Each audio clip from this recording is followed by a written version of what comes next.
Bonjour, bienvenue à toi aujourd'hui en ce mardi saint où Jésus nous offre encore la manifestation, une véritable théophanie, la grandeur de son amour pour l'homme et pour l'homme pécheur particulièrement.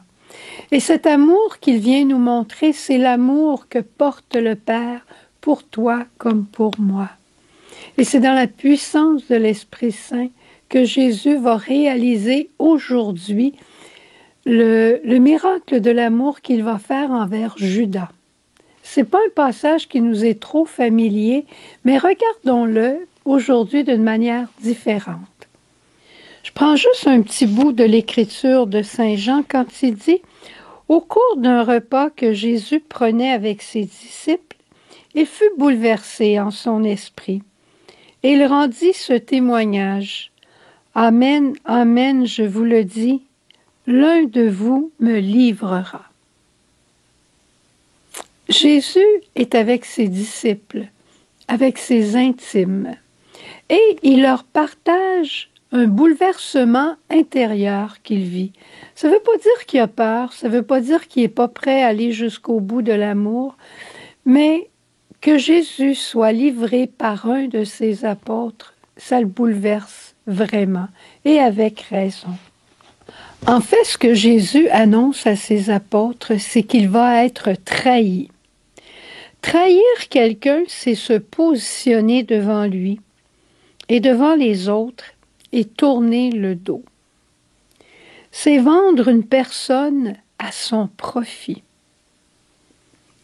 C'est vraiment bas de gamme. Et être trahi, c'est une douleur extrême qui va jusqu'au fond de l'être, comme si on était un objet qu'on pouvait vendre, alors qu'on est une personne humaine digne de respect et d'amour. Et comment réagit Jésus devant ce geste ignoble de la part de Judas? Lui qui sait ce qu'il fera, comment Jésus va réagir? Avec colère? Avec emportement? Avec indifférence? Non. Non, avec charité, magnanimité, avec la grandeur d'âme qu'on lui connaît. Avec cette grandeur d'âme, Jésus va donner la bouchée à Judas. Au cours d'un repas, quand on avait un invité de marque, l'hôte de la maison prenait la première bouchée et il l'offrait avec beaucoup de respect, je dirais, à la personne invitée. C'était un geste pour reconnaître la grandeur de l'autre. Eh bien, quand Pierre dit à Jésus « Qui va te trahir ?» ou plutôt il demande à Jean, Jésus répond « C'est celui à qui je vais donner la bouchée. » C'est comme un non-sens. Celui que je respecte le plus, c'est celui qui va me trahir. Parce que je suis venu pour cette heure, je suis venu pour les pauvres pécheurs. Et après, il y aura Pierre au cours de ce repas qui affirme son grand amour pour Jésus. Et Jésus lui dit, Pierre, toi aussi, tu vas faire quelque chose par rapport à moi, tu vas me renier. Encore une fois, Jésus nous montre la parfaite liberté qu'il a devant sa passion. Ce n'est ni à cause de Judas, ni à cause des Juifs, ni à cause de personne qu'il va aller jusqu'à la croix, mais simplement parce que c'est l'heure de son Père, c'est l'heure de sa gloire. La gloire de Jésus, c'est d'être le Fils obéissant qui vient par amour pour le salut de ses frères. Jésus est venu pour cela. Et dès que Judas s'en va, Jésus tressaille. Il tressaille parce qu'il sait que voilà l'heure, enfin, où il pourra réaliser sa mission de salut pour toi comme pour moi. Est-ce qu'on peut comprendre un tel amour? Non. Est-ce qu'on peut le contempler? Oui. Est-ce qu'on doit le contempler? Oui, pour pouvoir marcher dans les pas de cet amour et à notre tour faire des choses qui sont hors du commun. Aimer avec l'Esprit de Jésus, aimer par la force de l'Esprit Saint, comme le Père veut que nous nous aimions les uns les autres. Et la plaie de Jésus que nous allons contempler aujourd'hui, c'est la plaie de sa tête, couronnée d'épines, de son visage défiguré.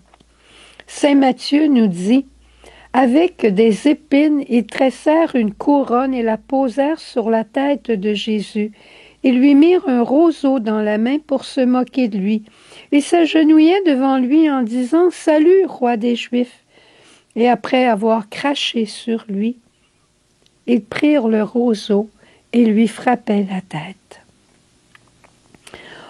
Saint Jean Chrysostome nous dit « Portons continuellement dans notre cœur cette image de Jésus, couronné d'épines, ridiculisé, avec ce manteau, cette branche dans les mains qu'on lui enlevait et avec laquelle on le frappait, les crachats qu'on posait sur lui. Prenons le temps de regarder cet amour qui ne change jamais. Pas un instant de colère. Regarde derrière moi le Saint-Suaire, le visage de Jésus, ce beau visage de Jésus. Ce beau visage de Jésus. Et Jésus disait toujours à Marie-Marthe Chambon, « Les âmes qui auront contemplé et honoré ma couronne d'épines sur la tête seront ma couronne de gloire dans les cieux. Pour un instant que vous contemplerez cette couronne ici-bas, je vous en donnerai une pour l'éternité. Mais ce sera une couronne de gloire, une couronne d'amour. » Et on a des frères et des sœurs qui ont passé devant nous et qui ont contemplé Jésus défiguré, Jésus qui n'avait plus l'aspect d'un être humain et qui l'ont aimé à la folie. Et je pense ici à Saint Vincent de Paul, au Père Damien qui travaillait avec les lépreux, avec Marguerite Diouville aussi, dont je suis en train de lire encore la vie. Je vais faire une prière de Sainte Thérèse qui dit « Ô sainte plaie de la tête de Jésus-Christ, je vous consacre mon esprit, afin que mon intelligence ne soit pas un obstacle à ma sanctification. Que je puisse voir le visage de Jésus défiguré dans le visage de mes frères souffrants. Toi, Jésus, tu n'avais plus d'apparence humaine. Les lépreux, les gens rejetés, parfois on leur trouve aucune apparence humaine. Jésus, fais que je choisisse d'être un être d'amour plutôt qu'une personne qui paraît bien ou qui veut paraître. Accorde-nous, Jésus, cette humilité qui nous permet d'aller avec les pauvres et non de cet orgueil qui nous fait nous dresser devant eux. Amen. Bon mardi saint.